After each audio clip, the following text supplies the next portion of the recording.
Comenzamos casi sábado por FM Graffiti 87.9, viernes de 19 a 20 horas en Mar del Plata. Vamos a saludar a Pablo Aceto. ¿Qué tal, Pablo? Muy buenas tardes, noche. La verdad que la primavera se resiste. Sí, no hemos visto todavía la primavera. Todavía, ahora, según el pronóstico, Sí. la primavera se viene de golpe el domingo. Están hablando de una temperatura alta, pero bueno. ¿Primavera o verano? Y ya me parece que ya viene todo de golpe y La primavera y el verano nos juntos. vamos a calcinar una semana y la otra semana estaremos con frío porque ya volvió el invierno, ¿no? Pero bueno, esto hay que agarrarlo como viene. Vamos a ver cómo pintan las fiestas, como para, qué sé yo, juntarnos al aire libre. Estuvimos encerrados todo el invierno. Bueno, se suponía que iba a ser bueno, todavía no sabemos, pero va a ser un verano caluroso, porque recordemos que en Europa, que hace poco salieron del verano, tuvieron un verano con temperaturas muy altas. Bueno, nos están mintiendo hasta ahora, por lo menos las temperaturas altas no se vieron, hay que ver Hay que el ver qué pico pasa. del verano. También, digamos, si bien no podemos comparar en latitudes con Europa, pero las circunstancias, la geografía, corriente de aire, corrientes marinas son muy distintas a el cono sur, pero bueno, aparentemente el domingo tenemos verano. Bueno, muy bien. Bueno, Pablo, ¿qué te parece si después de esta charla meteorológica que hemos tenido, vamos a la columna internacional de Carlos Juncos? Muy buenas noches, estimados oyentes de Casi Sábado. Este nuevo programa que realizamos junto a Gloria Álvarez, Carlos Matos, Pablo Aceto y quien les habla, Carlos Juncos. Todos los viernes de 19 a 20 horas por la FM 87.9, Radio Graffiti Mar del Plata. Sean todos muy bienvenidos a una nueva edición de la Columna Internacional. Muy buenas tardes, noches para toda nuestra audiencia. Bienvenidos a una nueva edición de la Columna Internacional. En este inicio del mes de noviembre, increíblemente con días muy fríos en nuestra ciudad, que venía pasando por unos días muy lindos, de mucho sol, abiertos, con mucho calorcito, que ya anunciaban la proximidad del verano, y sin embargo cambió nuevamente el clima y se puso muy frío, con noches muy frías y días también frescos, con mucho viento del sur. Así que bueno, así nos tiene acostumbrados siempre Mar del Plata, esta magnífica ciudad en la que vivimos, este hermoso Atlántico Sur, pero que bueno, tiene estas cuestiones con el tema del clima. De hecho, nuestra ciudad siempre atraviesa este tipo de situaciones en las que de golpe está muy lindo y de golpe se pone muy frío, particularmente durante la noche. Así que bueno, ya comenzado noviembre vamos a pasar directamente a lo que nos interesa en esta columna, es decir, informaciones de carácter internacional.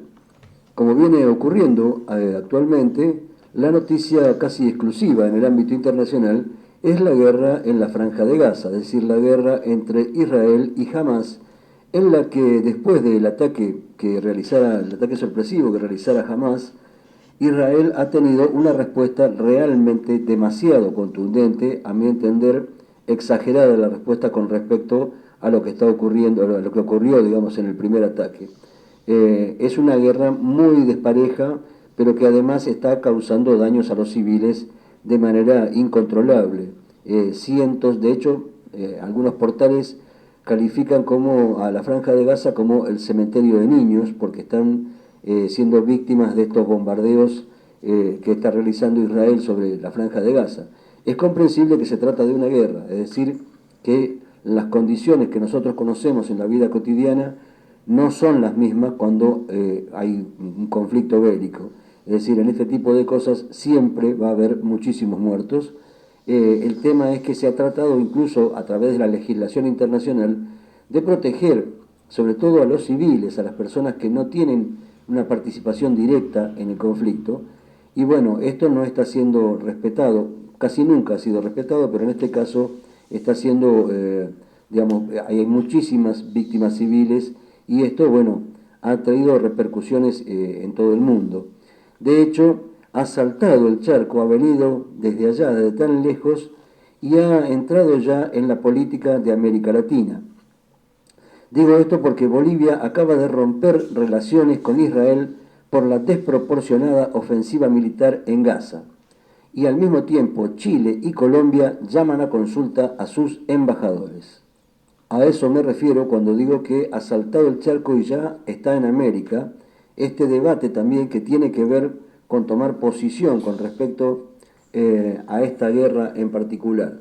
Pero las posiciones no necesariamente tienen que ser de un lado o de otro, sino que entiendo que también debe levantarse la voz de los ciudadanos en el mundo para defender el derecho a la vida y el derecho a determinadas cuestiones que son propias de lo humano, de la humanidad, más allá de ponerse, de estar del lado de uno o del otro. Es decir, que ambos grupos, ambos bandos tienen que respetar a los civiles, tienen que respetar la vida de las personas y las condiciones básicas para esa vida. Bueno, vamos a la noticia en sí. El gobierno de Bolivia se convirtió este martes en el primer país latinoamericano en romper relaciones diplomáticas con Israel por su operación militar en la Franja de Gaza. La decisión la anunciaron la ministra de la Presidencia, María Nelva Prada, y el vicecanciller de Exteriores, Freddy Mamani, según informó la Cancillería boliviana en una nota publicada en su página web. Bolivia ha tomado la determinación de romper relaciones diplomáticas con el Estado de Israel en repudio y condena a la agresiva y desproporcionada ofensiva militar israelí que se realiza en la Franja de Gaza, señaló el vicecanciller Freddy Mamani. Exigimos el cese de los ataques en la Franja de Gaza que ha provocado hasta ahora miles de víctimas fatales civiles y el desplazamiento forzado de palestinos, así como el cese al bloqueo que impide la entrada de alimentos, agua y otros elementos esenciales para la vida, violando el derecho internacional y el derecho internacional humanitario, en el tratamiento de la población civil en conflictos armados, dijo Prada, actuando con su condición de canciller interina. Bueno, obviamente esta decisión del gobierno boliviano generó el rechazo del gobierno israelí, el cual la catalogó de ser una rendición al terrorismo y al régimen de los ayatolas en Irán. En un comunicado publicado en la red social X, anteriormente conocida como Twitter, el portavoz del gobierno israelí, Lior Ayat, aseguró que el gobierno de Luis Arce se está alineando con la organización terrorista Hamas, que masacró a más de 1.400 israelíes y secuestró a 240 personas, entre ellas niños, mujeres, bebés y ancianos. Israel condena el apoyo de Bolivia al terrorismo y su sumisión al régimen iraní, que dan cuenta de los valores que representa el gobierno de Bolivia. Bueno, como ven nuestros oyentes, aquí es donde ocurre lo que yo estaba mencionando hace un rato, ¿no? Esto, que cualquier posición que se toma inmediatamente es catalogada como pararse de un lado de la raya, digamos, o está a favor de Israel o está a favor del terrorismo. Bueno, no es así, no necesariamente es así.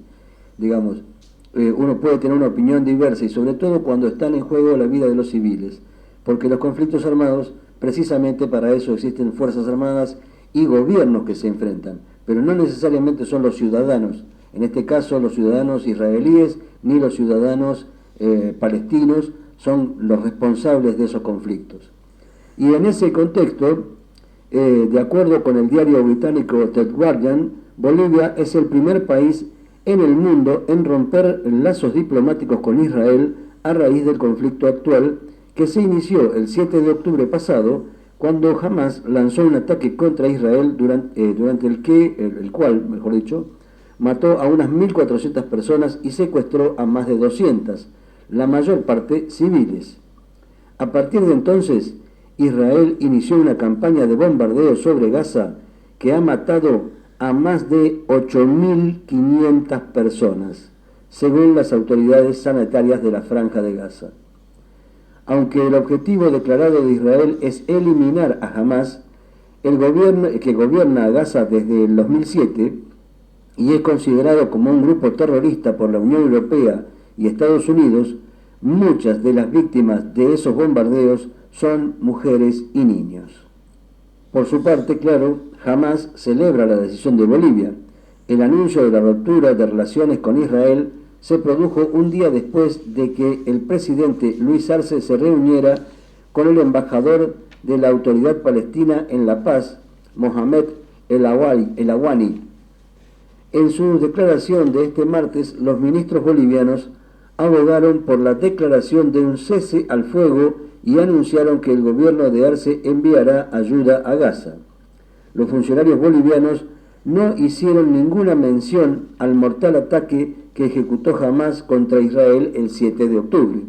El grupo islamista emitió este mismo martes un comunicado saludando la decisión de Bolivia e invitando a los países árabes que han normalizado sus relaciones con Israel a hacer lo mismo. Bolivia había restablecido las relaciones diplomáticas con Israel durante el gobierno de Janine Áñez en 2020, poco más de una década después de haber roto por un conflicto previo en la Franja de Gaza en 2009.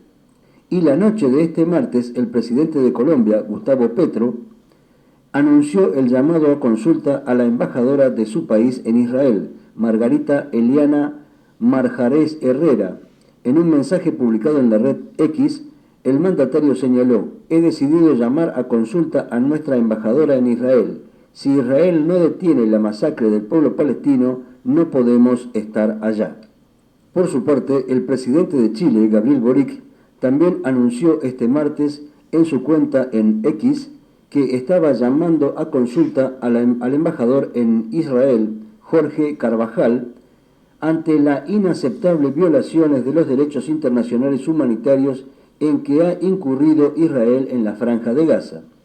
Chile condena enérgicamente y observa con gran preocupación que dichas operaciones militares, que a estas alturas de su desarrollo comportan un castigo colectivo a la población civil palestina en Gaza, no respetan normas fundamentales del derecho internacional, como lo demuestran las más de 8.000 víctimas civiles, en su mayoría mujeres y niños. Recordemos por último que Chile es el país del mundo con la mayor comunidad de palestinos fuera del mundo árabe.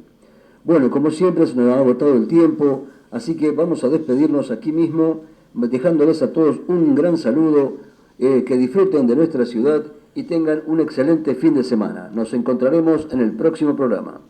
Muchas gracias, Carlos Juncos. Bueno, vamos a ir ahora a una nota de Pablo Aceto en el portal Cazador de Noticias. La democracia no es solo votar cada 2 o 4 años, manifestó Pablo Aceto en diálogo con Cazador de Noticias, el dirigente del Partido Socialista Auténtico de Mar del Plata Batán, Pablo Aceto, planteó que la democracia no es solo votar cada 2 o 4 años, es la construcción de un proyecto común donde no se esté preocupado por ver qué podemos hacer explotar hoy o qué disparate decir mañana.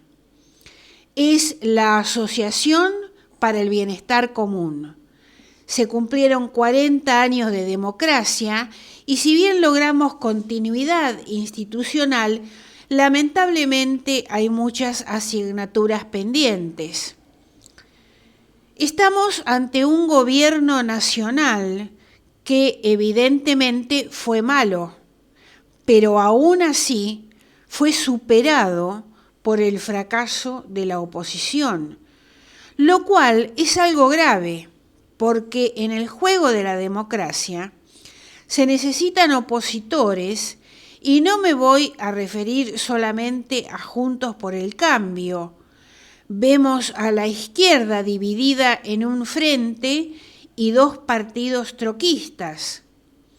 La derecha dividida nada más que por ambiciones personales y un oficialismo que ha llegado a estas alternativas luego de grandes conflictos internos donde parecían que ellos mismos eran su principal oposición. Esta situación nos remite a la falta de ligaduras éticas y a la falta de un proyecto común de país. Lamentablemente, la oposición está mostrando una figura grotesca y rabiosa que solo plantea que explote todo. Y esta no es la oposición que nos merecemos. Y esto tiene mucho que ver con los amplios umbrales de tolerancia de la sociedad argentina que ha permitido que lleguemos a estas instancias de decisión con estas alternativas que son muy lamentables.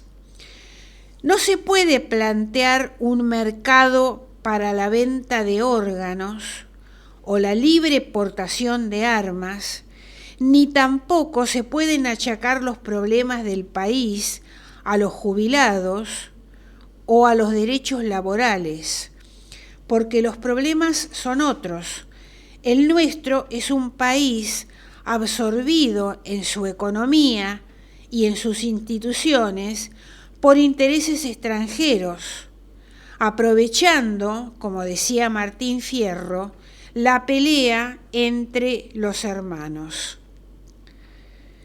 Sin valores éticos que contengan ciertas cuestiones y sin estructuras morales por donde transitar y construir las propuestas, no se puede construir una sociedad humana. Bueno, esta es la nota de Pablo Aceto en el portal Cazador de Noticias. Vamos a otro tema. Extienden el mandato de los 3 defensores del pueblo que cobran por mes 3.435.000 pesos. A través de un decreto que cuenta con el aval de la Comisión de Labor Deliberativa, integrada por los jefes de bloque del Legislativo y la presidencia del Consejo Deliberante de General Pueyrredón, resolvió extender por 6 meses o hasta la designación de nuevas autoridades el mandato de los defensores del pueblo, Fernando Ricci, Daniel Barragán y Luis Salomón, que finaliza el próximo 14 de noviembre, pero aún no se estableció el proceso eleccionario. Desde el 31 de mayo del año pasado, continúa cajoneado en la Comisión de Legislación, Interpretación y Reglamento del Consejo Deliberante el proyecto de ordenanza presentado por el edil Alejandro Carrancio para que el cargo de defensor del pueblo vuelva a ser unipersonal y haya solo un titular y otro suplente para reducir el gasto.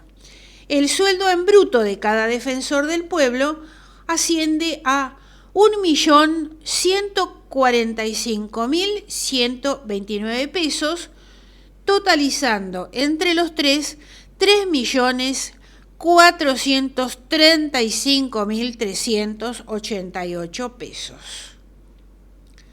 Bueno, esto Carrancio lo pone como una especie de ahorro de gasto, pareciera que todo se reduce a eso. La idea del Ombudsman, del defensor del pueblo, que es una idea que viene de la socialdemocracia nórdica, de otro tipo de instituciones. Bueno, en principio siempre es unipersonal, o por lo menos en todos los lados del mundo es unipersonal. Y tiene una característica, no solamente, y por ahí acá el reproche no solamente al statu quo, sino también a el planteo de Carrancio, que evidentemente está preocupado nada más que por la cuestión presupuestaria, lo cual, sí, hay una cuestión presupuestaria, no vamos a decir que no, tampoco eso mueve el amperímetro, sino que lo notable de los defensores del pueblo, aparte de ser 3, es que no los elige el pueblo. No. Es, Son elegidos por distintas asociaciones, ¿no? digamos, es una estructura netamente corporativa, es mucho más representativo un concejal, Claro, aunque obviamente. me podrán decir, y van en una lista sábada, bueno, nadie ha protestado por la lista sábada, el único que protesta por la lista sábada no soy yo. Pero no son electos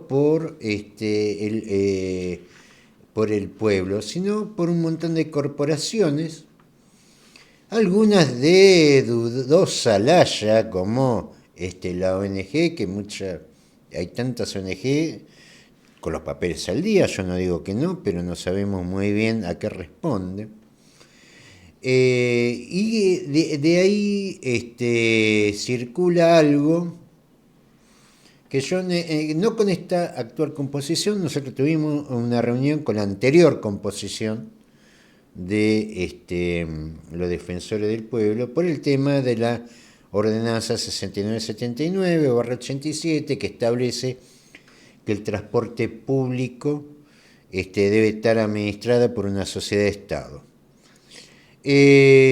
Bueno, quedaron que iban a llamar los defensores del pueblo en ese momento, había gente amiga, nunca llamaron, ni siquiera para desearnos felices fiestas en ese momento. Ahora también hay gente amiga, porque independientemente de una cosa o la otra, la relación personal está, pero que tampoco nos llama, ni tampoco se hacen eco de estas cuestiones, y digamos que si hay algo en que los defensores del pueblo deberían intervenir, es en el tema de transporte público. Deplorable situación.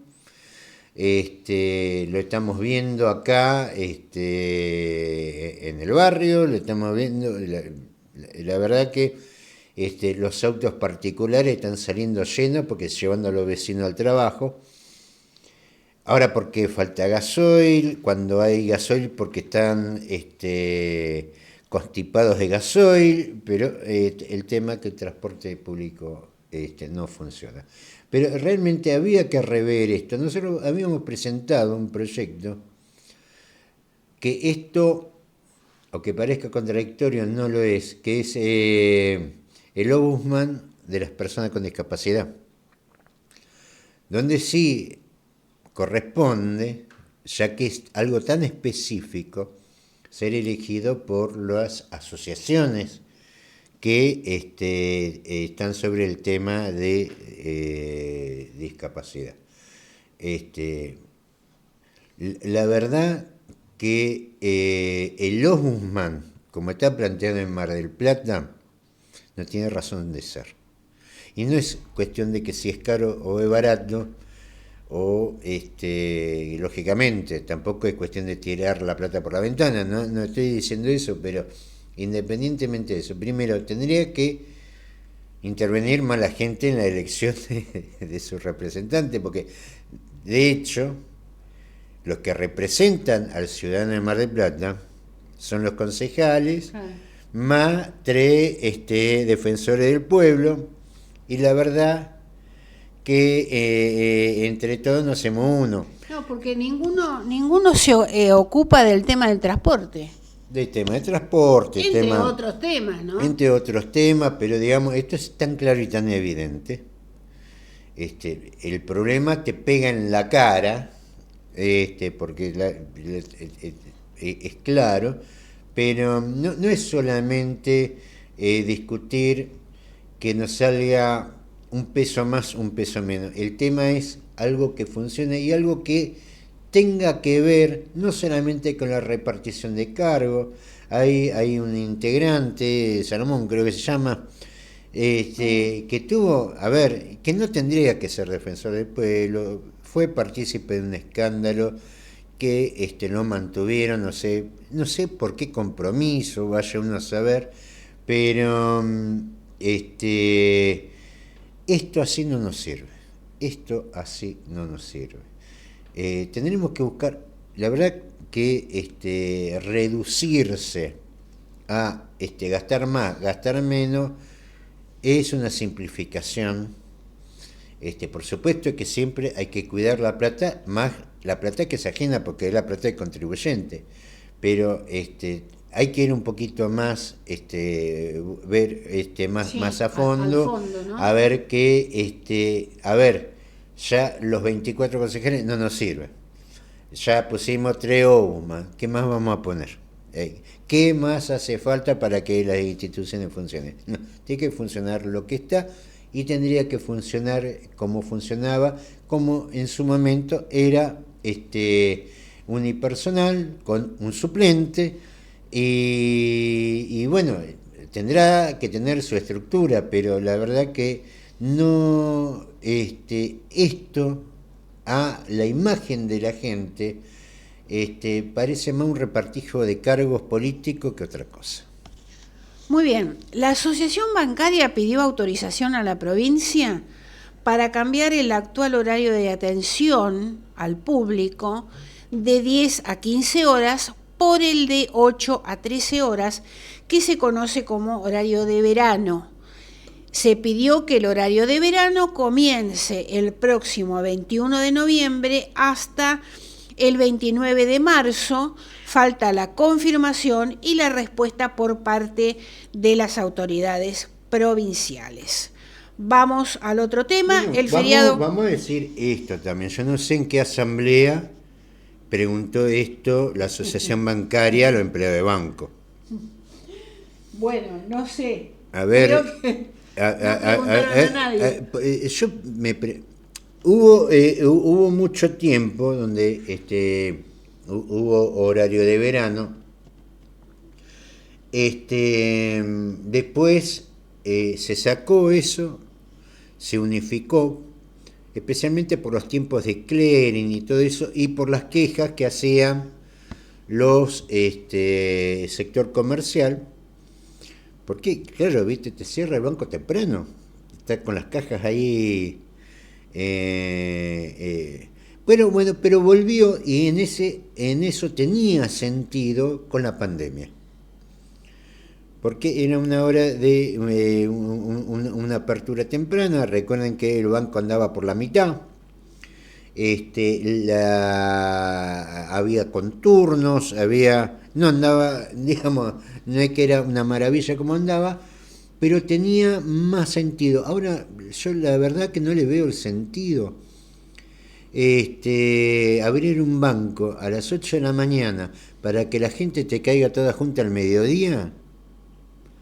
Francamente, yo por la Asociación Bancaria de Mar del Plata tendría que estar preocupada por otras cosas.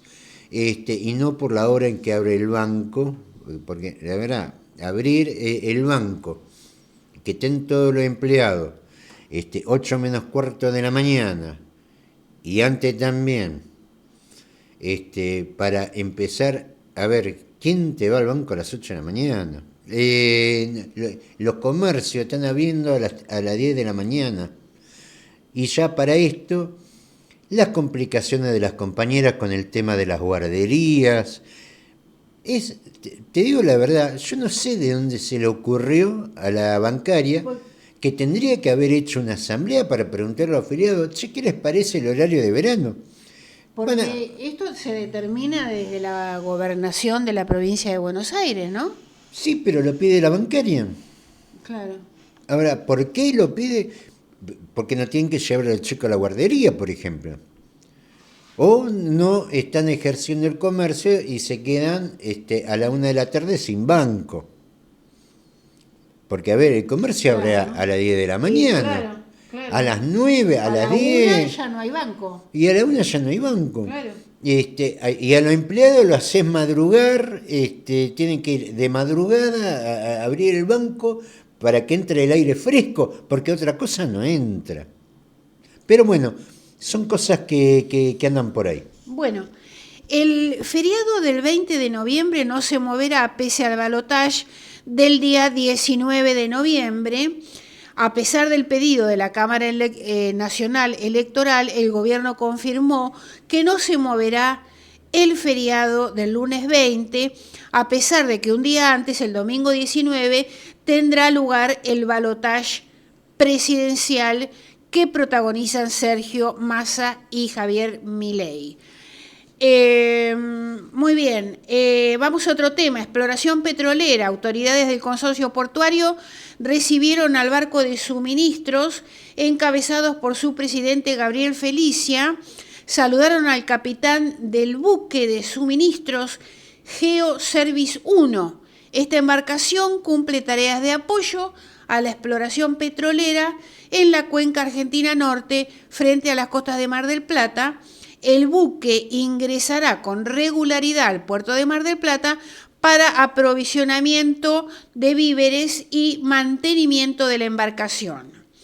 El barco brinda apoyo al BG Prospector, encargado de las perforaciones sísmicas. Bueno, hay que agregar también que la Suprema Corte de Justicia rechazó las demandas de los sectores ambientalistas. Claro. A esto hay que agregar. Evidentemente todo está encaminado a la extranjerización de recursos y a lo que ve. Sí, es evidente. Bueno, los debates de candidato a presidente y vice ya tienen fecha. Agustín Rossi y Victoria Villarroel lo van a hacer el 8 de noviembre por TN y Sergio Massa y Javier Milei el 12 de noviembre en la Facultad de Derecho de la Universidad de Buenos Aires. Muy bien, vamos a dejar acá las noticias. Pablo, ¿qué te parece si escuchamos la columna de Carlos Matos?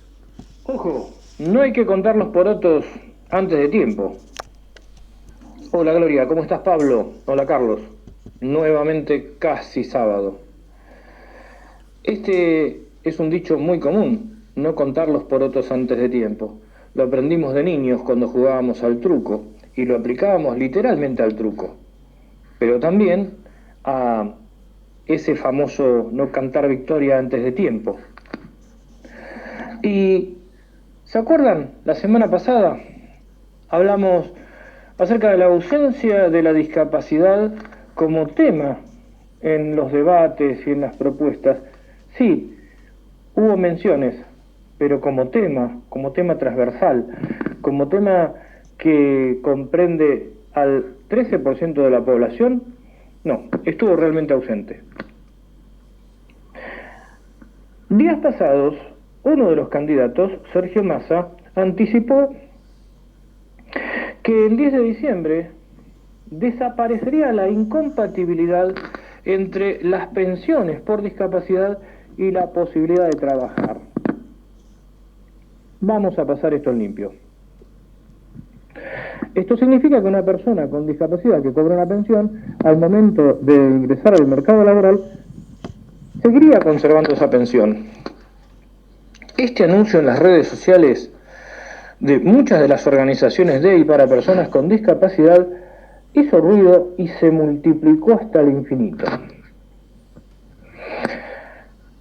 Vamos nuevamente por partes.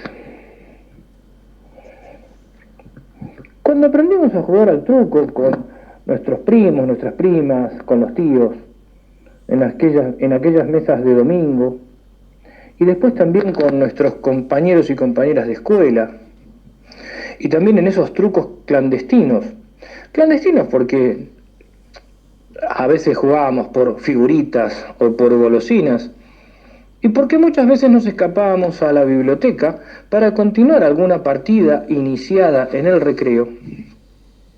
Decía, ahí ampliábamos este concepto, no contar los porotos antes de tiempo.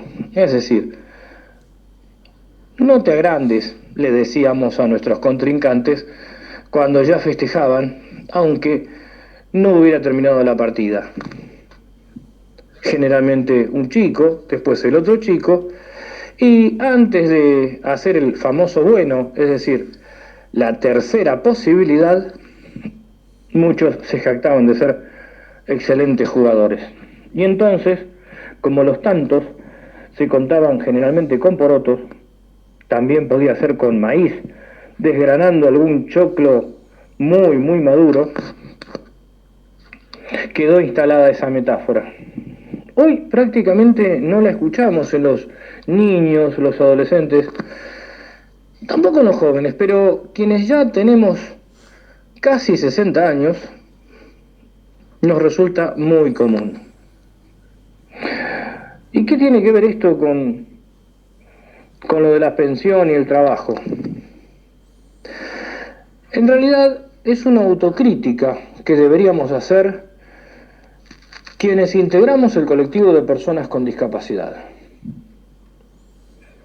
Rebobinemos.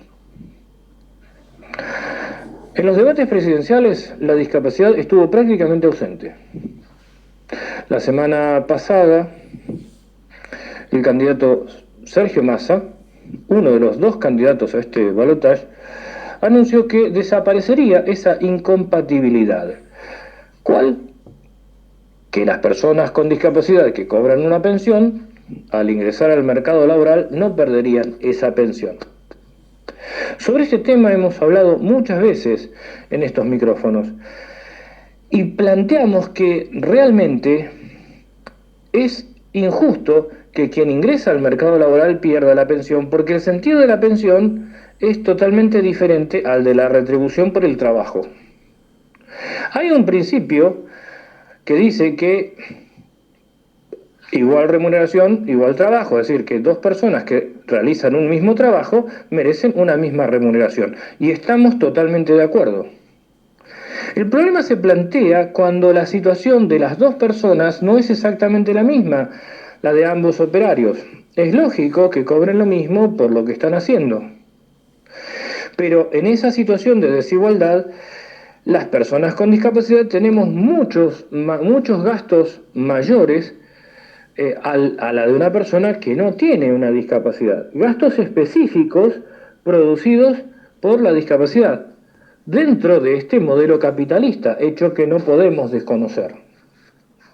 Por eso, en otros países, las personas con discapacidad que tienen una pensión, al ingresar al mercado laboral, al mundo del trabajo, no la pierden, porque la pensión tiende a compensar aquellos gastos que son ocasionados por la misma discapacidad.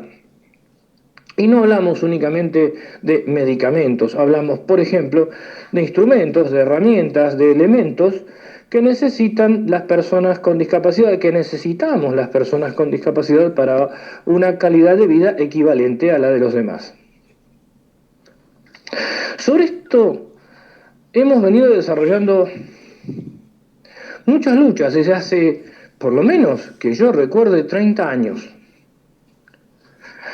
Hablamos del modelo francés y de otros modelos.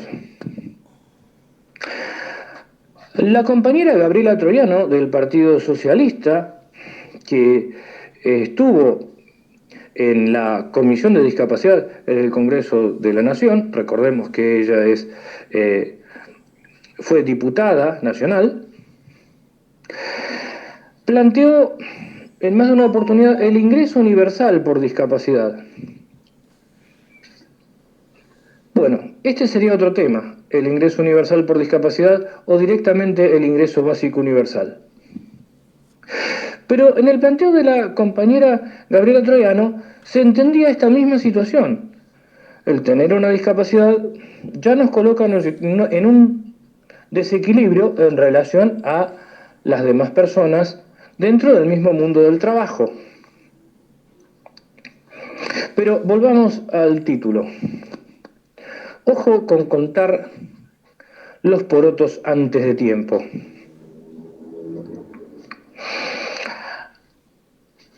En las redes de muchas de las organizaciones, se publicó con bombos y platillos que esta es una gran conquista del sector de personas con discapacidad. ¿Es una gran conquista o es simplemente un anuncio? Una conquista es tal cuando se consolida.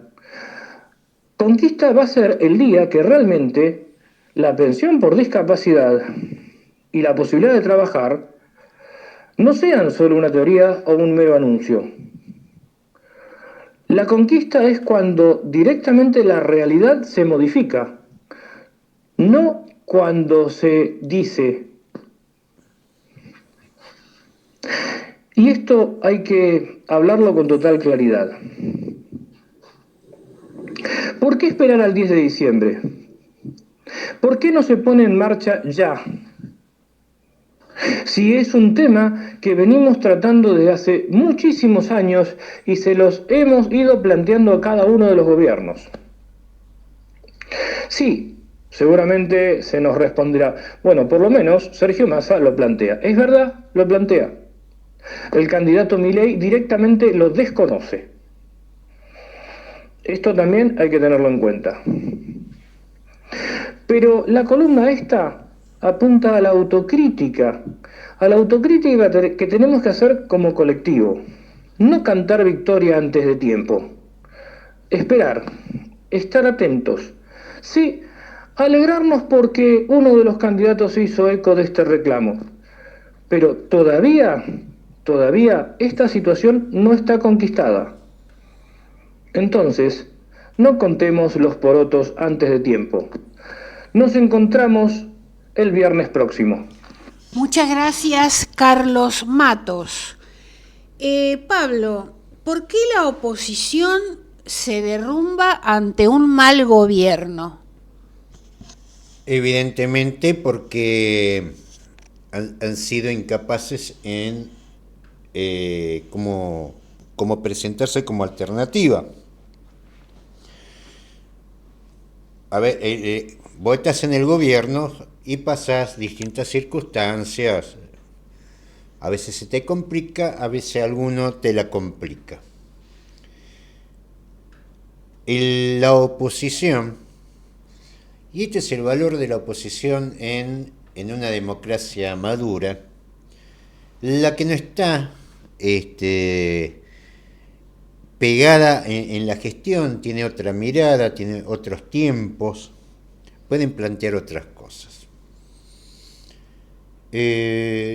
Vamos a decir que la oposición nada más se ha puesto como alternativa de poder o la ambición de estar en el lugar que está el oficialismo y nada más. No se ven, no se aprecian los valores opositores como parte de un aporte al conjunto. No es solamente en la Argentina, seamos claros, no es que nos pasa a nosotros, pasa por lo menos en todo el mundo occidental. Es por eso que todos los países de Oriente están superando a Occidente, justamente porque tienen algunos otros sistemas políticos, ¿no? Todos tienen opositores, en todo lado pasan cosas, pero evidentemente no reviste las características de la Argentina. A ver, ¿hace falta decir que el gobierno de Alberto Fernández es malo? Me parece que no. Tampoco hace falta decir que el gobierno de Macri fue malo. Estuvo hace poco, ya lo sabemos. Y creo que tampoco hace falta agregar que el gobierno de Cristina también fue malo. Cada uno trajo su aporte de decadencia en un tiempo determinado, pero la verdad que si nos ponemos a ver los números, la Argentina no crece desde hace década y media. Y esto es producto de los gobiernos que estuvieron al frente, responsables de las políticas de estos tiempos. Ahora, ¿cómo ante un gobierno con malísimos números, su ministro de Economía, que vamos a decir, no fue el ministro de Economía desde el principio, digamos eso también, pero fue parte de este gobierno, lo fue como presidente de la Cámara de Diputados, ahora al frente del Ministerio de Economía, candidato a presidente, representando aparentemente, o no sé, el oficialismo. La oposición se desmorona entre eso. Una oposición que tendría que estar ganando, ya tendría que haber ganado en la primera vuelta. Digamos, vamos por la lógica de cualquier lugar del mundo. Ante los números actuales, la verdad que la oposición tendría que haber ganado en primera vuelta sin mayor esfuerzo. Hicieron todo el esfuerzo para perder. Ahora, pongámonos a analizar en principio qué es lo que hizo la oposición para perder, porque, a ver, el gobierno tomó algunas medidas como para ir ganando terreno, nada de eso solucionaban los problemas, evidentemente. La fusta la tenía la oposición. Y sin embargo, la oposición se empecina en perder. Primero, nunca hubo una autocrítica. Porque lo que es una oposición ahora, hace muy poquito, fueron un fracaso gobernando. Y por ahí lo que te venían a decir es que el caso concreto de Macri, como autocrítica, era hacerlo de Macri pero más rápido. Es decir, no sé qué es eso. Gobernar peor, más rápido. No, es decir, superar a Fernández, por ejemplo. Hacer lo que hace Fernández pero más rápido, hacer lo que hizo Macri más rápido.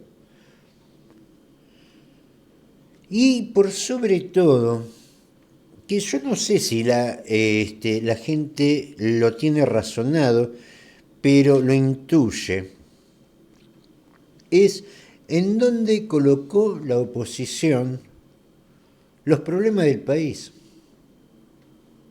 Lo hizo con el tema de ganancias, lo hizo con el tema del IVA, por ejemplo, y te lo dice constantemente con el tema de reforma laboral.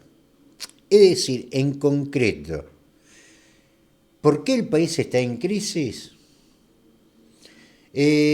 Porque hay muchos jubilados y encima le reintegramos el IVA y los trabajadores que no van a pagar ganancia y hacen juicio y todo ese tipo de cosas.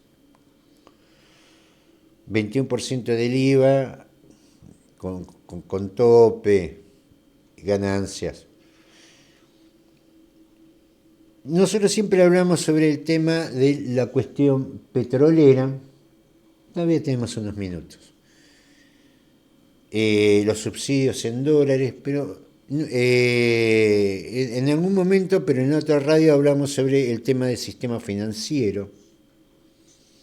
¿Cuánta plata nos cuesta el sistema financiero? Por ejemplo, con las LELIQs. Las LELIQs son letras del Tesoro Nacional que pone todos los días en subasta el Banco Central. Este instrumento, ¿y por qué se llaman letras? Las letras son son títulos de corto plazo, una semana. Estas LELIQs, que es con la que los bancos privados hacen negocios, y algunos extranjeros, los nacionales no lo cuento porque en definitiva es un círculo que va dentro del país, lo otro encima giran al exterior ganancias, es de 145% que se paga en una semana, 145% anual. Gran bicicleta. Eso es lo que le paga el Banco Central a los bancos. A ver, ¿quién tiene un negocio que le dé 145% anual? Es decir, que el Estado Nacional a través del Banco Central, y después hablan de emisión cuando le sacan ganancia a los trabajadores y le reintegra el 21% del PAN que compra un jubilado, y a los bancos se le está dando 1,8 billones de pesos por mes. La Argentina le debe a los bancos, tiene en LELIQs 22 billones de pesos. 22 miles de millones de pesos. 1,8 billones de pesos por mes paga de intereses la Argentina a los bancos privados. Nada más que compra de títulos. Y después me vienen y me hablan de los jubilados, me hablan de los planes. Yo no digo que estén bien o mal los planes. Yo digo que los planes, bien o mal, ocupan el 0,2% del PBI. El conjunto de LELIQ y pases pasivos, que ya voy a comentarle, representa el 12% del PBI argentino. Y si hay algo, aparte de la LELIQs, que nosotros pagamos 1,8 billones de pesos por mes a los bancos, al sistema financiero argentino, extranjerizado, tenemos un mecanismo que es por demás irritante. Este mecanismo, viste que 2x3 aparecen fantasmas del pasado, estos exfuncionarios que te escriben un libro y te dicen cómo salvar al país. Uno de ellos era Martín Redrado, que en la época de él, como presidente del Banco Central, esto antes de Néstor Kirchner, durante la Alianza, llevó adelante una operatoria que se llaman pase de fondos pasivos. Lo que se conoce, estas letras, se conoce como repro overnight, que son créditos por 24 horas. Son los créditos más cortos, los overnight, que en la Argentina se llama pases pasivos. ¿Qué es esto de pase pasivo? Los bancos a las 3 de la tarde, en verano será a la 1, cierran, cuentan la plata, la ponen en el tesoro, informan al Banco Central cuánta plata hay en el tesoro, y desde el momento que cerró el banco hasta el otro día que abre el Banco Central le paga 97% anual por tener la plata guardada. Pase de fondo pasivo no es una plata que los bancos le dieron al Banco Central, porque en definitiva están en el tesoro. Es por informar. Es decir, suponga esto, ¿no? Cobró el sueldo o recibió el vuelto de la panadería, lo guardó a la noche y al otro día el panadero le paga un 97%. No. Por tener la plata guardada. Todo este conjunto de LELIQs, repro overnight o pase de fondos pasivos, 97% anual, representan el 12% del PBI argentino. ¿Por qué les comento esto? Porque también es la información que te sirve para sacar conclusiones, porque aparentemente, y todos te bombardean, que los problemas son los planes, los jubilados, los trabajadores, las indemnizaciones a los trabajadores. No, mire, eso no representa nada. Esto es plata. 22 billones de pesos le debe, tiene en LELIX el Banco Central, que es un negocio para el banco. Pagamos 1,8 billones por mes a los bancos. Y este es el tema. Por tener la plata guardada, pagamos el 97 anual. Esto es elementos que uno pone en la mesa, que presenta a la audiencia, a los que nos escuchan por la radio, a los que nos escuchan por las redes, que nos debe servir, en principio, para darnos cuenta quiénes son los que nos están mintiendo, que son la mayoría. Y realmente, a la hora de interpelar a las conducciones políticas, que no nos digan que el problema son las conquistas de los trabajadores. Acá es el problema de la desvergüenza, estos negociados que se están haciendo, que no son de este gobierno, porque lo de las Repro Bernay es de la época de Redrado. Pasó la Alianza, pasó Duhalde, pasó Néstor Kirchner, pasó Cristina, pasó Macri, está Fernández y vamos a ver quién viene después. Y esto no lo ha desactivado a nadie. Ni hablemos lo del tema del LELIX. Entonces, a la hora de interpelar, no vayamos a ver cómo solucionamos el tema de los planes, que es algo que hay que solucionar. Pero no es el problema de fondo, no es que estamos pobres o estamos mal porque estamos manteniendo planes. Estamos mal porque estamos manteniendo petroleras extranjeras y un sistema financiero extranjerizado. Muy bien, Pablo. Nos vamos. Recordamos que los miércoles estamos con Prohibido Olvidar de 9 a 10 horas y los viernes con Casi Sábado de 19 a 20 horas por FM Graffiti 87.9. Nos despedimos con el informativo criollo a cargo de Carlos Juncos y vamos a escuchar como tema musical de despedida a Patricio Rey y Los Redondos, La Bestia Pop. Saludos para todos.